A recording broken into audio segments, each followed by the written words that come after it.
Good evening. My name is Tim Neff, and I'm a Vice President and Director of Museum and Education at Soldiers and Sailors Memorial Hall and Museum, located in Pittsburgh, Pennsylvania. I'd like to welcome you all to our Spotlight On program. This monthly program takes place the second Thursday of each month, and we highlight different topics related to our museum's mission and focusing on our collection and trying to highlight some of the artifacts and stories that are part and make up the wonderful collection here at Soldiers and Sailors Memorial Hall and Museum. If you're joining us for the first time, thank you for joining us. If you're a regular viewer, thanks for coming back. Tonight's program is going to be a very important program, I think, because it's a topic that does not always get the attention that it deserves. And that topic is the United States Merchant Marine. And we'll dive into a little bit of the history of it, a little bit about the history, a lot about, though, the stories and the artifacts that we have in our collection related to what I think could be considered a forgotten branch of our military service. And I think it's a branch that not a lot of the people understand, how it works. And I know for myself, it took a little bit of understanding to bring me up to speed on the Merchant Marine. So that's what we'll be talking about today. Let me pull up my slideshow here. And before we jump into today's topic of the Merchant Marine, a little bit about Soldiers and Sailors, in case you're new to us here. That's our building there. We are located in the Oakland neighborhood of Pittsburgh, right by the University of Pittsburgh. And it's a beautiful building that was built in 1910 as a Civil War memorial. About 25,000 men from Allegheny County here served in the Civil War. Allegheny County wanted to honor them in their service to the Union Army. So at the cost of $1.25 million, they built that building, the beautiful building that you see in the photo there. Now, it started as a Civil War memorial only, but it has since evolved into a memorial and a museum that honors all veterans, Civil War through present day. Today, it is managed by a nonprofit trust organization, and we have exhibits filled with artifacts that have been donated to us through the years by veterans and their families. And we use these objects to honor their service to our country and to tell their story. So if you've never been, I encourage you to come visit us. We are open Monday through Saturday, 10 to 4, our regular hours. If you've been before, we welcome you to come back. We are always trying to update our exhibits, and we actually have a few new exhibits that just went in for Memorial Day. So we'd encourage you to come back and see some of the new updates that we've made in the museum. So enough about Soldiers and Sailors. For tonight's program, if you have any questions and you're watching on Facebook, all you have to do is submit a comment, and we'll see that comment and do our best to answer it during the program here. If you're watching on YouTube, it's a little different. You do have to email us at soldiersandsailorspittsburgh@gmail.com. We may not get you an answer during the program tonight, but we will see that email and get you an answer as soon as possible when we receive the email. So we'll get to that in the coming days if you have any questions on YouTube. But Facebook users, please feel free to comment. And that can be just to make a comment about the program, ask questions, whatever it is. That's part of the nice part about being live here. You can make comments along with the program. Before we jump in, let me introduce my partner here who's going to be helping me through, and this is Michael Kraus, Curator of Collections at Soldiers and Sailors. Michael, how are you doing? I'm well, Tim. How about you? Very good. Very good. Excited about tonight's program. Sometimes we go into these programs, and I think you and I could just talk without much research. We just know the stories, and it's a topic we're comfortable with. I know for you, when it's Civil War, that's definitely the case. You don't have to even do a lot of background research. But the Merchant Marine, even though we take a lot of pride in Soldiers and Sailors, is the fact that we do have an exhibit about the Merchant Marine. We've always made a point to say that we honor all branches of service, including the Merchant Marine. That doesn't mean it's the branch we know the most about. And I think for both of us, it was a little bit of a introduction here to us and learning a little bit about them. Would you agree with that? Yeah. It's one of the oldest branches and probably the least understood, like you mentioned before. And we hear the name and the term, but then what do they actually do? And both of us, we looked through our collection, we found pieces, and we learned, and we're ready to present to everybody else what we found. Yeah, and I think it's one of the things that's right away is unique about it. It is certainly one of the most unique. I'm going to call it the most unique branch in our military because it's not always a branch. It is the Merchant Marine is always in existence, always overseeing trade and commerce routes all across the world. Pretty much from where I understand it, any ship that is registered or licensed through the Coast Guard and is operating with the U.S. flag, while it's sailing around the world, is considered a merchant mariner and is, taking goods around the world. And that's a big part of it. However, during times of war, that's when they can be called into service. And this, it could be in times of war, I should say, in times of natural stress or disaster times, things like that. They are called into, and they fall under the umbrella of the Navy at those times. So that is one of the things that I think makes it a little different and stand apart, and at times maybe more difficult to understand, because it is not always a designated branch of service, only when it's called upon. That being said, it has been called upon in pretty much every major war that our country's ever been a part of. The Merchant Marine has played a role one way or the other here. So we're going to start here with the flag of the Merchant Marine. This is a flag we fly proudly whenever we put out all the service flags. The Merchant Marine is always included in that. Right there, kind of, I didn't really realize this, but what I'm trying to describe, it says in peace and war. It's talking about its service to our country all the time. And then you see the date of 1775. And that's part of the reason we decided to do the program. Not only did we want to shed light on this unique branch of service, but June 12th is actually the 250th anniversary of the first recognized action of what we know as the Merchant Marines today. So if you go back to June 12th, 1775, of course, we're talking about early on in the American Revolution.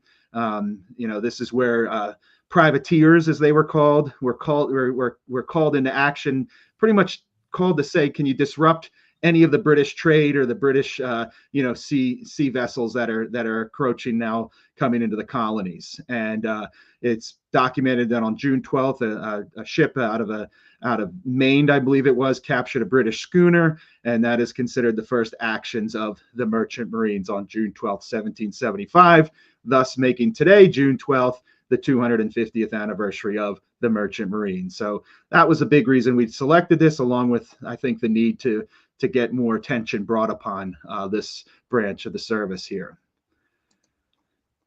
That being said, a lot of our talk tonight is going to focus on World War II. We just found that most of what we have in our collection is related to that time frame. And to be quite honest, it is, probably the one of the biggest parts of participation from the Merchant Marine was during World War II. And we're seeing here, probably just in our research, this isn't in our collection, but this is the most common recruiting posters that you see, that you would see in World War II era, looking for experienced seamen needed. This is urgent. Let's finish the job. You notice he just looks like a regular old mariner. We even joked or talked to Michael about he's not even in uniform, right? We are going to see some examples of uniforms, but this is just a regular mariner here in this depiction. And then the next slide we have, we wanted to take a moment to acknowledge Grant Shipley. This is a gentleman who has been a big part of Soldiers and Sailors in terms of, he actually was a merchant mariner. He was living in the University Club right across the street at the end of his life, right across the street from Soldiers and Sailors.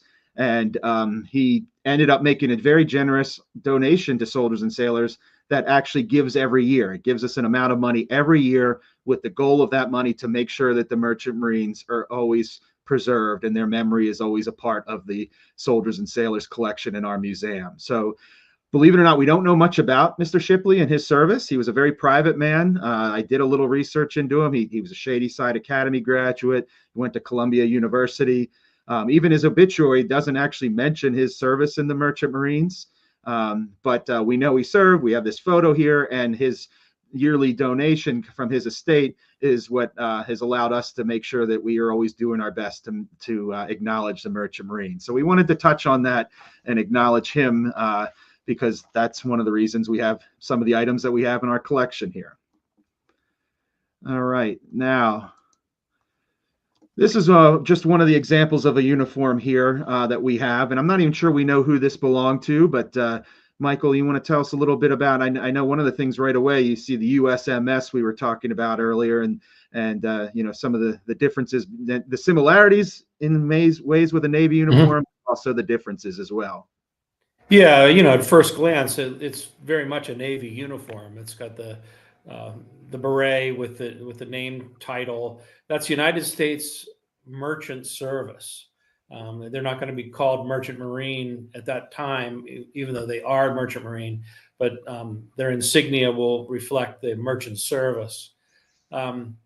The jumper also could easily be a Navy jumper, except if you notice the collar on the back, the Navy jumpers have like a fireman's collar, like a bib in the back. And the U.S. Navy ones have a white border stripe with stars in the corners.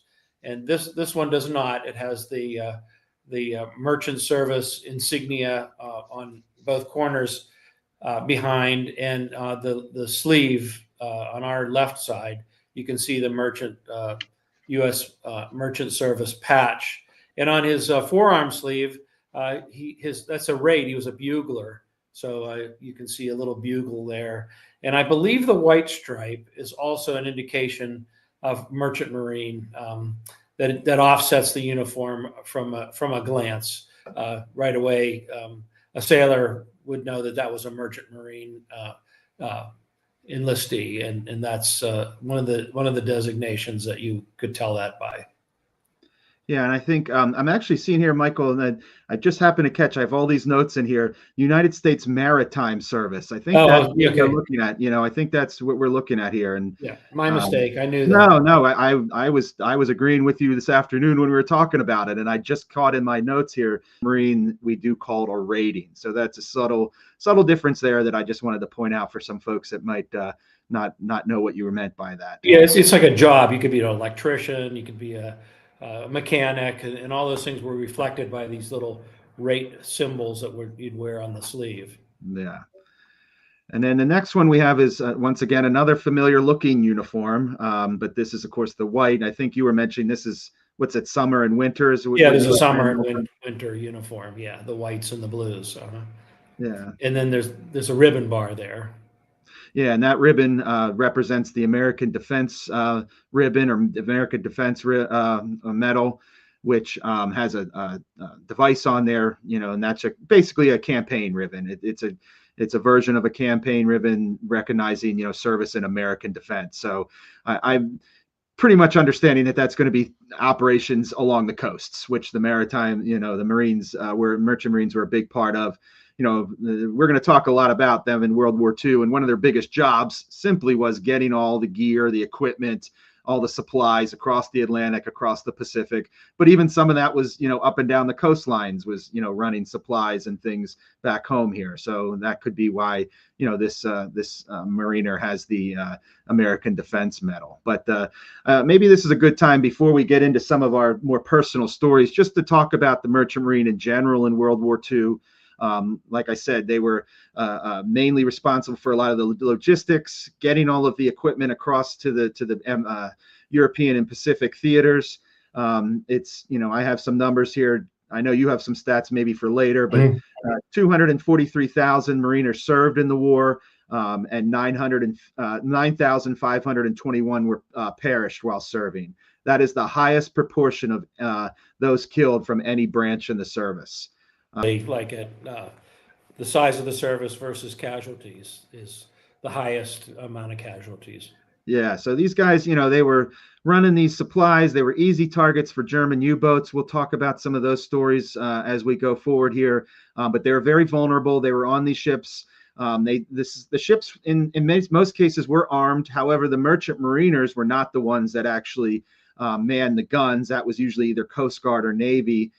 So the Marinos were mainly responsible just for operation of the ship and getting all those supplies to the men. So just wanted to set the stage a little bit. We'll talk a little bit more about their role and some of the statistics and sacrifices of the merchant mariners in World War II. But I thought I'd just take that moment to set the stage a little bit more here.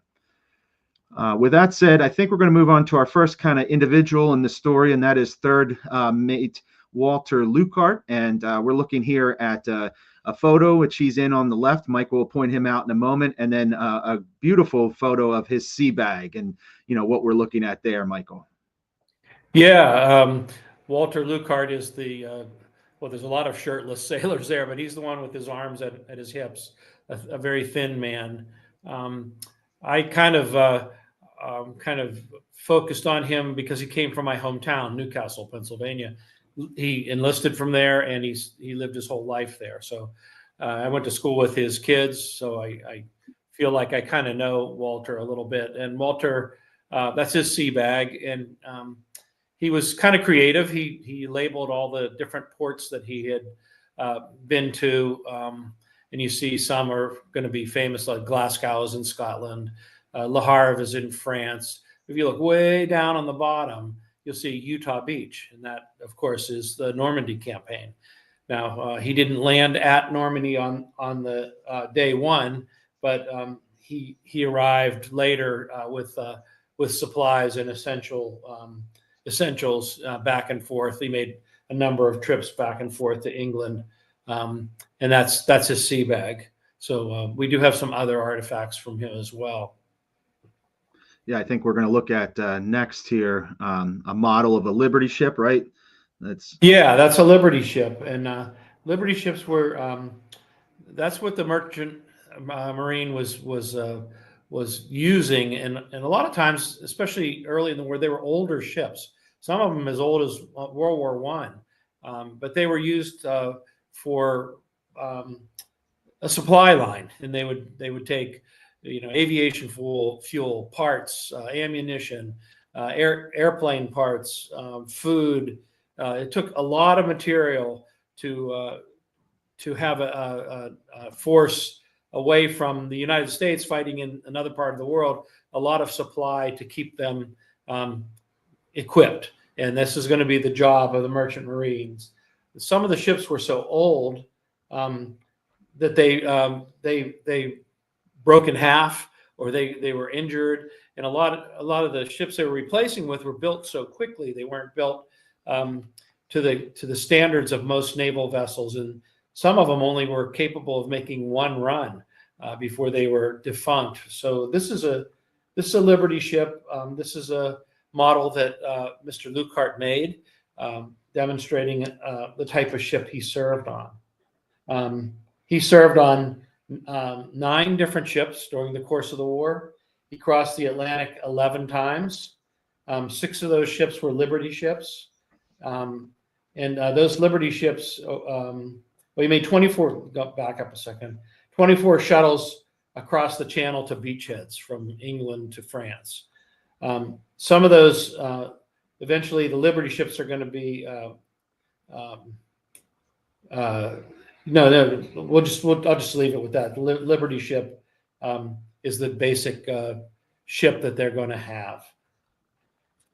Yeah, and I think maybe what I'm kind of hearing here is that, just as talking out loud, I think a lot of times you focus on these bomber crews and how many missions they completed, and the status symbol of surviving so many, and just the luck of surviving so many bombing runs. Well, that many crossings of the Atlantic and the Channel, each one of them is a risk at its own. I mean, that's got to be a source of blacked out at night on rough seas, very bad weather. There are German U-boats, just chomping at the bit to sink them, and it was very, very dangerous. I have a little quote. Can I read from him? Mm-hmm. And it's talking about one of the passages, and he says, "Believe me, there's no comfort when you're sailing in a blacked out ship in very heavy seas at night in the winter in the North Atlantic, knowing that your ship is loaded with 7 million gallons of aviation gasoline and a deck cargo of a dozen fighter planes, and then a general alarm of a submarine detection has been received." So this is scary. You're sitting on, a million gallons of aviation fuel. That's going to go up. Yeah, you're not going to outrun anything. You're not going to defend yourself that well against this attack. I mean, it's a little bit of luck of the draw, but I mean, it just is that so vulnerable, and that's what struck me, is that to say you made that many trips, it's gotta really mean something. And it really struck me when you said it that way. Then I thought, man, that's amazing to think of that many trips like that. So I think we have one more with him, and this is an interesting piece. We've talked about U-boats. Of course, for those who might not know, a U-boat is just a German submarine, and they have numbers. You're seeing here on the photo on the right, this is U-21, U-boat 21. But this little model, right, Michael, that you can see on the note, you'll talk about how Mr. Leuckart got this into his possession. Yeah, it's a solid piece of brass. It's mounted on a board, but it's a solid piece of brass, and it was probably made out of some scrap material, maybe part of a propeller or a gear.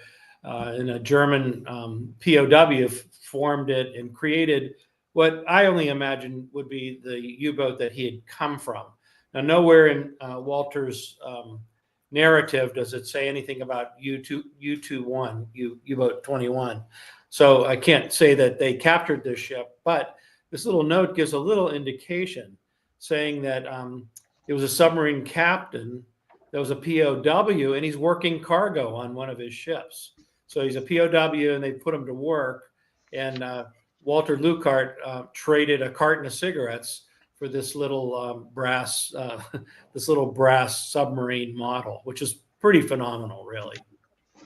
Yeah, pretty neat little story there. And carton of cigarettes, that was pretty expensive for those guys. It was gold. It was like gold. Right. Might not sound like gold, cigarettes too. Yeah. So I think that's what we have there for Walter Leuckart. The next person we have here, next individual, is once again a messman. So that's his rating, messman Leo Stemberski. And we have some really neat items from him, including just some really personal effects that we're seeing right here on the first slide. Yeah, no, this is really a fresh acquisition. It literally came in. Well, tomorrow it'll be a week since it was acquired, since the family dropped it off. So here you see Stemberski's his cap with the USMS insignia on the front. His passport. These sailors were required to carry a passport, a U.S. passport. It's not a military passport. It's a regular passport, and that's his passport on the left. We'll see a closer view later. His dog tag. He does have a dog tag, and the little book over there is actually a zippered, waterproof case to hold his passport and some of his other papers in, and it was distributed by the Merchant Marine to the sailors, and it's like we were talking today. It's like the first chain wallet. It has a little chain on it, so he wouldn't lose it out of the back of his overalls. And yeah, this is a very new piece for us, and we're just still learning about Mr. Stemberski.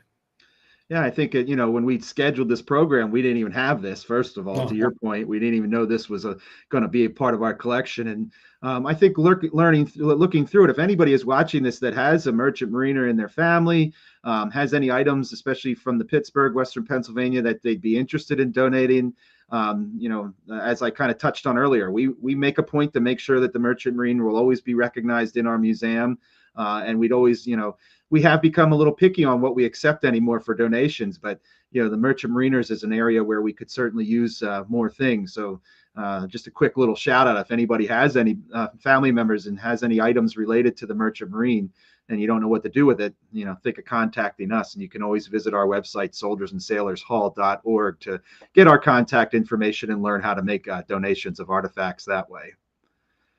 All right, and then I think you mentioned, but now we'll see a nice close-up of the passport there, the Seaman Passport, United States of America there. Yeah, it is. It's a lot like our current passport. The photograph, there's a fingerprint, and I took a picture of the inside with his name, his height. He was 5'11", a tall man, scar on his left wrist. Now he's an older sailor. We'll see that in a second. But you see his birthday is January 10, 1916. And this he would have carried with him always. And we'll see some other paperwork that was essential that a maritime service sailor would have. Yeah, I think the next part we have is a diary, an image of the diary. And this is where he definitely points out exactly his age here, right? He says, on number 10, it says 29 years old today. So, he's not an 18-year-old draftee or a 20-year-old draftee. And this is often the case. Some of these men, you think 29 is not very old, but it's over the prime age of enlistment in the regular service. And some of them may have looked to the Merchant Marine Service to actually serve because it was open to them. And I want to also point out on the top of the page, He talks about talking around that a sub was detected and depth charges were dropped. So he's in a convoy, and they're very aware of the fact that they're vulnerable. Yeah, and of course, depth charges would be one of the only defenses I'm assuming they would have against the U-boat there. Yeah. So that's something that would be deployed. And yeah, I think 29, that couple things, like you said, it made it attractive to an older individual who may not have been able to join, one of the other branches. And also, I'm sure that the need for anybody with any experience, sailing and any time on the high seas would be welcome. So, that's why I'm sure that you had no problem accepting mariners at the older ages, because sometimes, especially in that situation, probably the more experience, the better. You might not be able to just train that in a boot camp in a month or so to get somebody ready to make 24 trips across the Atlantic or what have you.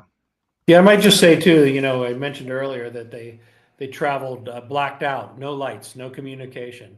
And that was because the submarines would try to find these convoys.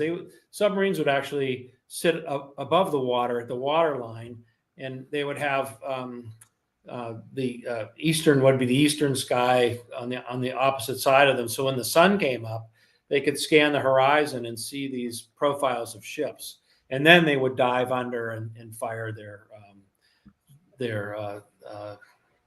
weaponry at the convoy. Yeah, the torpedoes there. That's the word. Yeah. And then we have one other piece, and this is really interesting. This is one of those ones, I think, when you said we haven't even had time to really dive in, I think there's some potential to really learn a lot from some of these payment receipts or payment categories that we're looking at here. Yeah, if you were in the Army, Navy, Marines, or whatever, of course you got paid.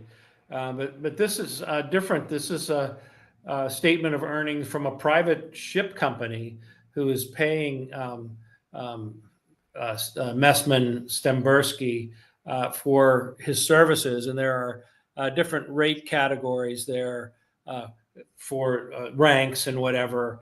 But you can see over on the right side, he would make $334 for that month. He was paid by the shipping company, not by the government. He was paid by the shipping company. So these guys, the merchant marine guys, had to they paid for their own clothes, shoes, coats, gloves, foul weather gear, and their own medical and dental needs.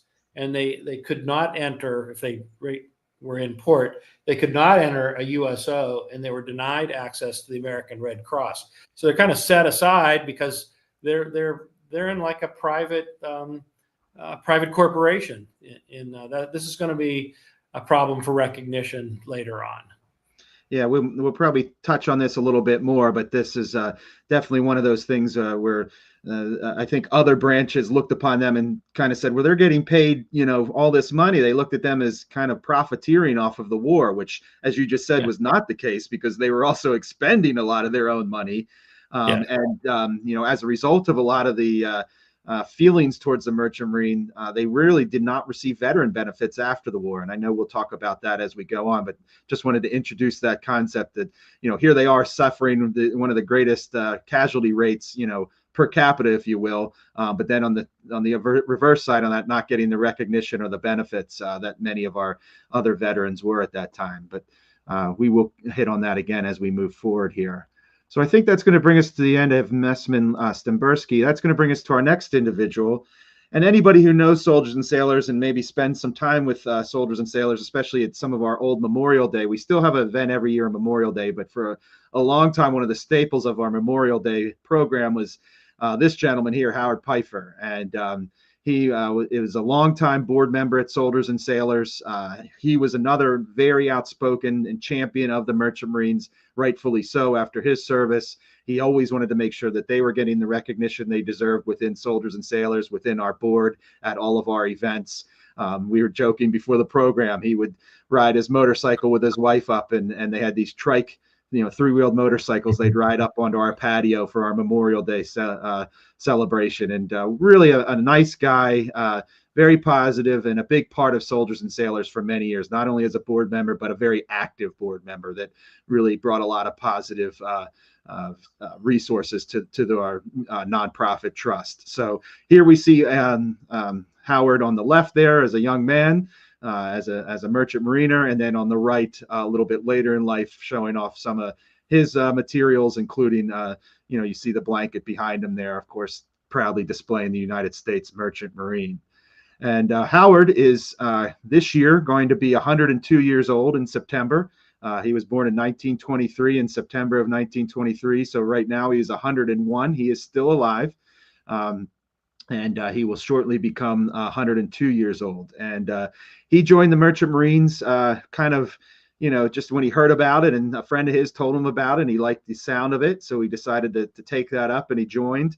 Believe it or not, his first action he saw was across the Atlantic and into the Indian Oceans, all the way to Iran. And he always used to joke about, here he is in World War II, and the first place he goes is Iran, maybe one of the places you'd never think about. But it was to get supplies that were being dispatched overland to Russia, when, of course, our ally at the time. And so that was his first experience in the Merchant Marine. And he, made multiple trips, just like we've talked about, under attack by U-boats and the Luftwaffe. He's just an amazing guy. And we're going to actually hear an interview from him here in a moment. But I think before we get to the interview, we have one more slide for him. Yeah, there he is with some of his buddies in the Merchant Marine there on the left. And then on the right is a patch that he donated to us, right? This is a donation from him. Yeah. And this patch kind of became the symbol for the World War II Merchant Mariners, and the cartoon character there is actually a well-known cartoon character developed by Walt Disney. His name is Pete, and he is an official mascot of the Merchant Marines in World War II, and that is Pete there, kind of gruff sailor. He's got a cigar in his mouth, and he's punching what we think is maybe a torpedo or something out of the water. Kind of interesting, because it brings up the connection to Walt Disney, which you can make a lot of connections there. And it also brings up the importance of the Merchant Marine in World War II. And you can see his rating also below there. Able-bodied quartermaster is his rating there for Howard Pfeiffer. So I think with that, before we go to our next slide, I want to pull up the interview here. So if you would just bear with me here for one moment. If I do this, we're going to hear firsthand account of Howard Pfeiffer, and this is going to be specifically to his experience around D-Day. You can imagine the tremendous chaos all around us, and all these ships. There were many ships all around the area. You can hardly imagine, like at the invasion, the number of ships there that were coming in, and everywhere you looked. And then, of course, with us at Omaha Beach, stay with this one, here we are with this old ship that was built for World War I. And of course, my friend from Ohio said to me when we got on it, "Howard, I don't think this thing will make it out of the harbor. This is a piece of junk." Well, it was a piece of junk. It was a World War I ship. Now here we are, World War II, but we were headed for the invasion.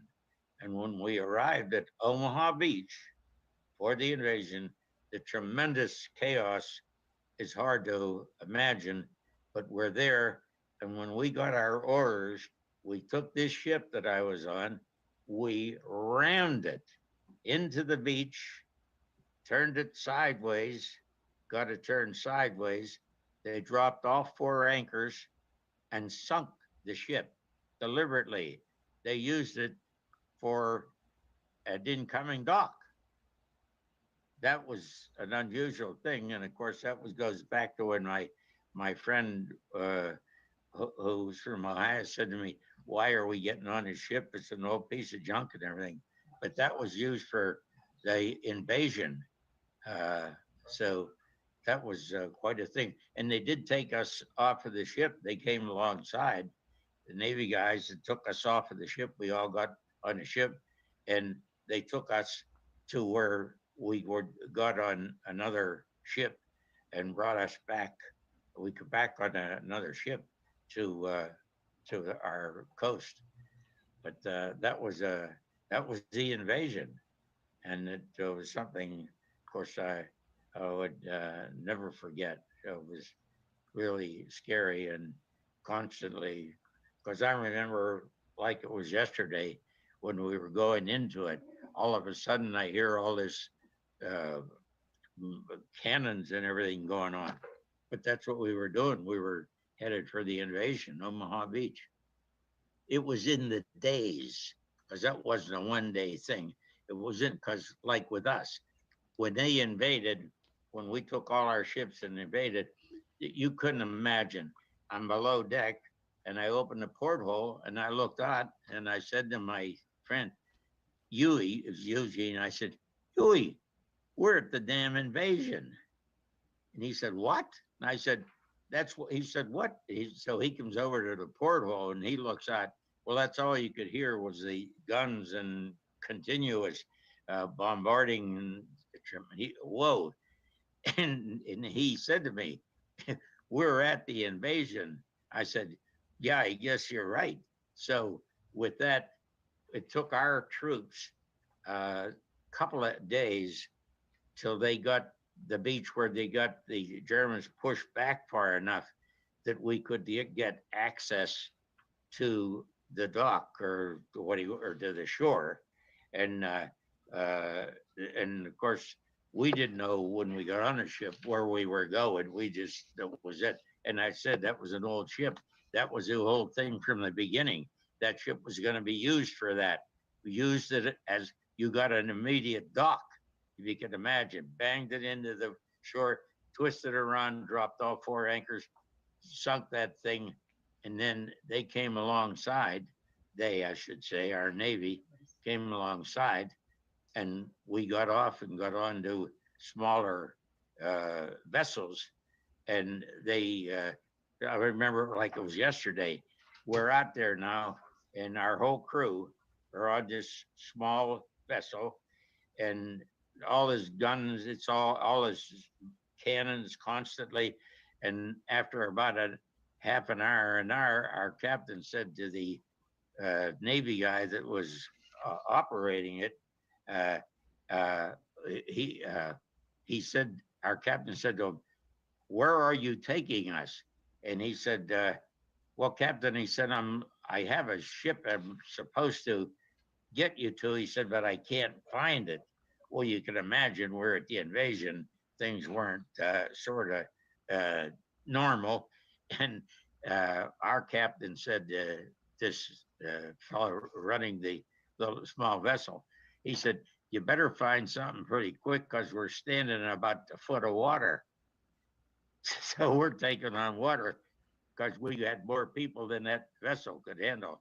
So with that, the fella again, the Navy guy, took us to the dock, took us over to where the dock was, and we got off there. By that time, our troops had pushed back the enemy far enough that there was a certain amount of area where you you felt safe because the fighting was then moving back towards inland.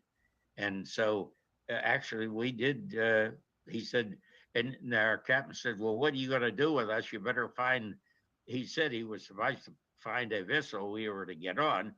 Of course, naturally, here's a war going on. So there's quite a bit of excitement. So he couldn't find it. And the captain said, "Well, you better find something because if you don't, we're going to drown here."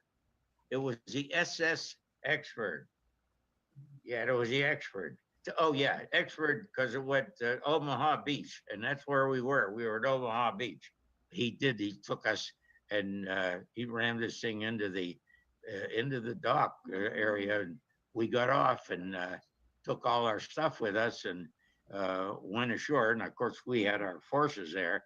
And it's all this is a true thing that happened. Now we're there, and this is the invasion. We're in the invasion. Come on.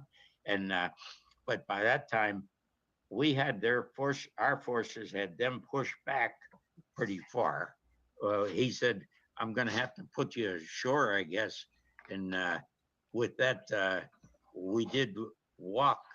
We walked in. By that time, the beach was secured. And we walked up, and I said, let's go in here. It's a pillbox. It was one of their pillboxes where they had to secure the coast for the enemy. But by that time they were gone. They were pushed way back. And I said, we got to take a look at this, Huey, and see what this is like. So here we are up at this pillbox. We walk in, and we're at the door reopening, and here comes one of our GIs, and he said, what the hell are you people doing here? I said, well, we were on the ship here that we just scuttled. And I said I explained to him why we were there. And he said, well, you know, there's a war going on. He said, you're going to get shot. You hang around here for a little bit. You wouldn't have to worry about going back home. You'll go home in a box because somebody will shoot you, because these Germans are still in various places here. So by that time, they had many of these Germans captured and in large compounds. So, and they left in such a hurry when all this happened. Everything was in those gun emplacements. Yeah, so that was Howard, and in every way Howard can be. So he talked about his experience on what they called gooseberry ships. These were the ships that were scuttled to create the dock at Omaha Beach. He talked about kind of what Michael had mentioned earlier, that a lot of these ships were older ships. In this case from World War I, and in this case they were specifically going to be used to get supplies, but then also that extra step to be a part of the dock there. And a gooseberry ship. And he also mentions the name of the ship, the USS Axford. And I think that's what's going to bring us to our next slide here. And Michael, just so you know, you're still on mute there. And we're going to see an item that's in our collection from the SS Axford, right, Michael? Yes, that's what Howard said when he gave it to us. He said this is a compass from the Axford that he managed to get off after the ship was scuttled. Now, you know, you look at crazy things, people, you know, you're at Omaha Beach on D-Day and the campaigning. Maybe he didn't grab it right at that moment. Maybe they were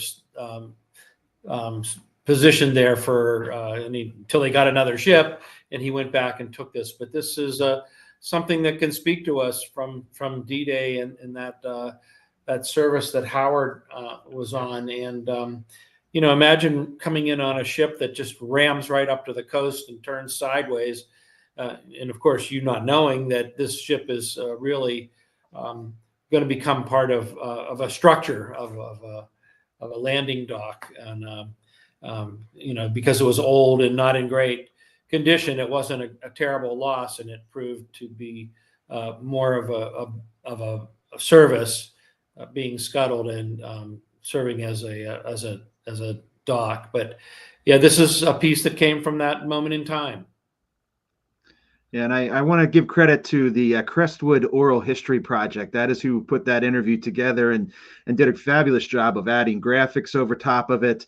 And that was just one segment of a longer interview. So if you're interested in learning more about Howard's service, there's interviews about him talking about why he joined the Merchant Marine, some of his early trips, including the one to Iran that I mentioned earlier. And you can go to Crestwood Oral Histories to look up Howard Pfeiffer and see some of his other interviews. So I wanted to give them credit because they did such a wonderful job producing that. And we are glad to be able to share a few of Howard's words with you tonight, because we've had the pleasure of knowing Howard for many years, but this was a chance to share that with our audience. So with that, we're going to move on now to our next slide, which is just a pamphlet here. It may not look like much. This is a little piece of ephemera here, but it's 65th anniversary of the SS McKeesport. And this is something that one of the first things that jumped out at me when we talked about this, SS versus USS. That's how we knew this was a merchant mariner ship. If it was a naval ship, you'd see the U in the front. But when you see SS, that's going to be a private ship, and in this case, going to give it away as a merchant mariner ship. But Michael, what do you tell us about what we're seeing here? Well, I can tell you that it was made really for World War I, but not completed till 1919. So it didn't actually take place in the war. But here it's hanging around, for 30 some years till we get to World War II, and it's being called the McKeesport. Apparently built from steel from the Mon Valley Works, and you know a little bit about its fate, don't you? Yeah, so the McKeesport, it was launched, like you said, in 1919, and the person who christened it was actually the daughter of the general manager of the National Tube Works, which I had to look them up, and that's a major steel tube factory, a production factory that was in McKeesport, Pennsylvania, and this ship was one of several that was being made and named for Mon Valley towns. Duquesne was another one. I saw a list here. I think Homestead. There was a SS Homestead and SS Braddock. So there was a series of these ships that were being produced in that time frame. And if we go through here, we'll see just some of the other pages. These are clippings that are part of that are original from the newspaper. They're taking the language from the newspaper, but then they're republished in this anniversary booklet here that we're seeing. And there is a photo of the McKeesport, and you can see that you can just make out USS McKeesport and American Red Cross underneath it. And here is a ship, again, same theme here, 1919 it is made, but it is serving in World War II. And on April 29th, 1943, it is sunk by a German U-boat. U-258 fired torpedoes, and one of the torpedoes struck the starboard side. It still went on for another about 45 minutes or so before it finally started listing, and they had to abandon ship.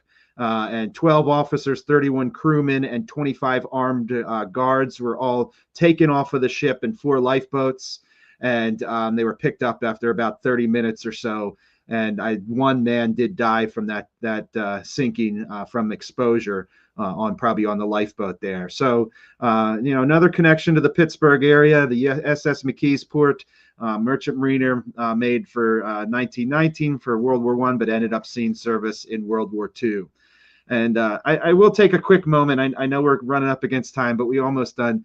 The first time, this is just a funny side note. The first time Michael brought this to my attention and said the SS McKeesport, my first thought was a great story we have about the USS Pittsburgh heavy cruiser in World War II that lost its bow in a typhoon.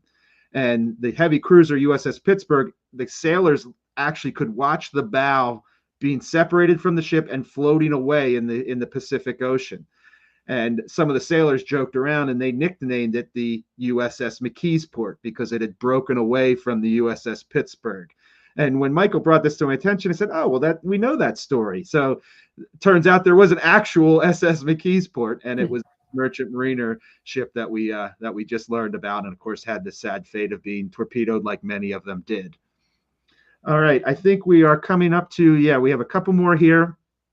This is the Merchant Marine Meritorious Service Medal, which we have in our collection. Unfortunately, we do not have a name to who this belonged to, but this is one of the medals. Michael, this is maybe a good time just to point out that since it's a separate branch, it kind of has its own system for medals, right?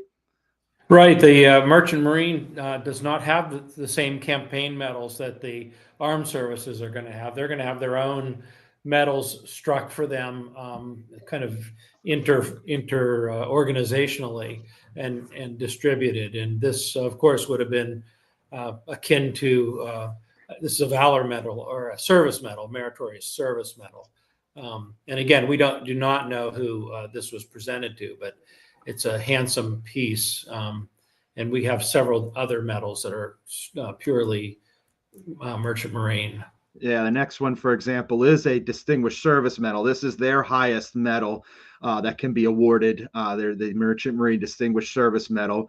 Once again, we do not know who this particular medal belonged to, but I wanted to do, and I did a little research to see if I could find anybody from the Pittsburgh area that actually did receive this medal.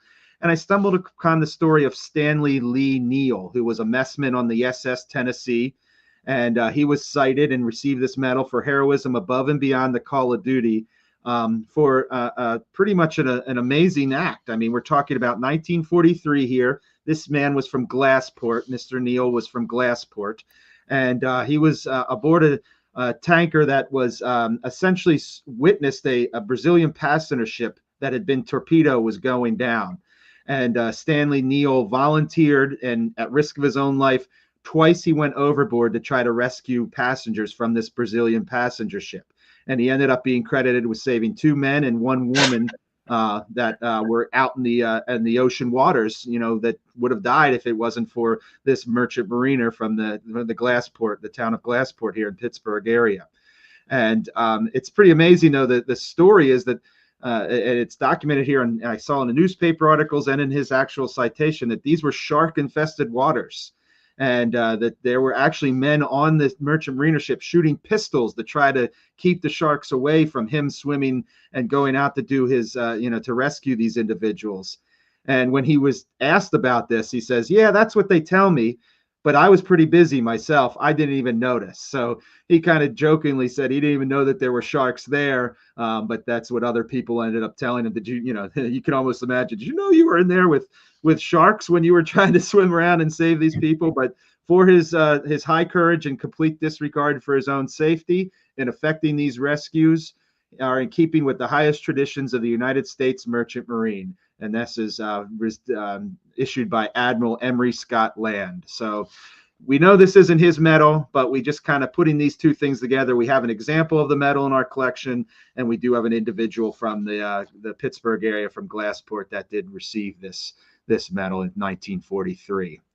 And I think that's going to bring us to our last slide. And this is just a kind of a funny way to end it. These are something that some of you may be familiar with, and we've, I think, talked about similar things to this in the past, but this is a Silent Mysteries of the Far East certificate. Michael, what does this represent? This is kind of a tradition in the Navy and the Mariners here. Yeah, there's a seagoing tradition.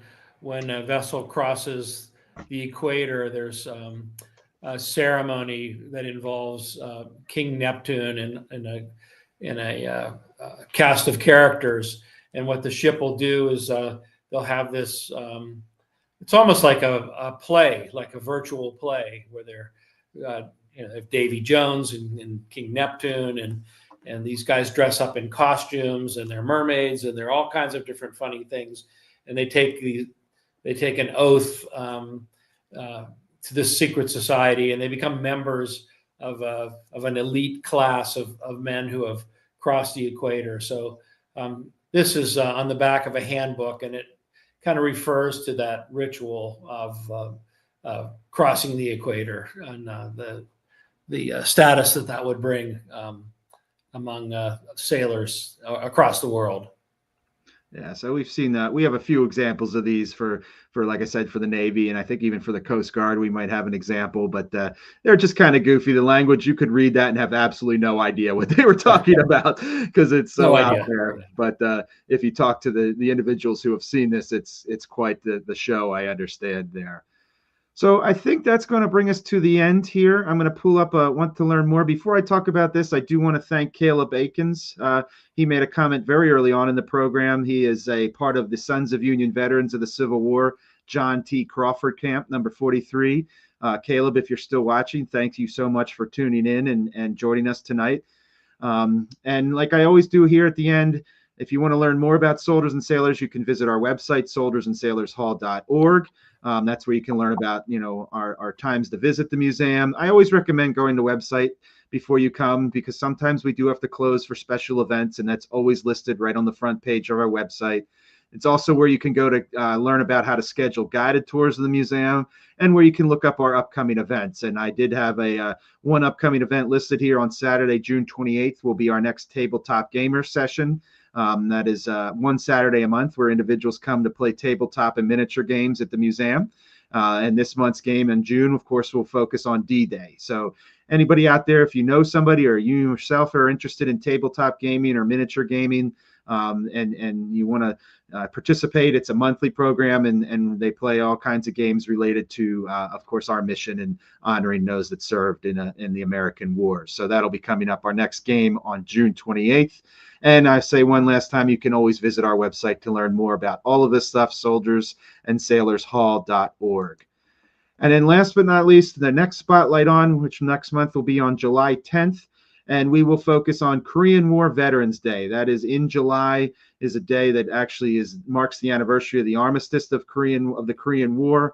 And that day is known as Korean War Veterans Day.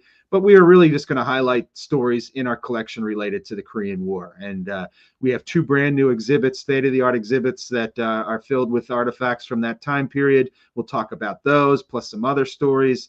It's a topic we have not touched on. It's kind of interesting. We've gone from the forgotten service members of the Merchant Mariners to what many people would consider the forgotten war in the Korean War. And we want to make sure we address that next month. And before we sign off, I kind of hinted to this, and I just wanted to wrap this up and put a bow on it. We mentioned how Merchant Mariners weren't recognized as veterans after the war. They did not get the benefits they deserved. They had to fight for that. It wasn't until 1988 that the Merchant Mariners were finally recognized for their service. And there's a large amount of reasons for that. We won't get into that now. I will say there's a lot of great quotes from General Eisenhower and President Roosevelt thanking them for their significant contributions to World War II. But I always just kind of put that juxtaposition of not getting those veteran benefits and kind of being ignored on that end, but at the same time having such a high casualty rate, I think is a real tragedy and part of the reasons we wanted to bring some light to this story of the Merchant Marine. So we want to thank you very much for joining us tonight. Michael, thank you for all the great information as always. And we hope to see you next month for our program about the Korean War. So take care, everybody, and good night.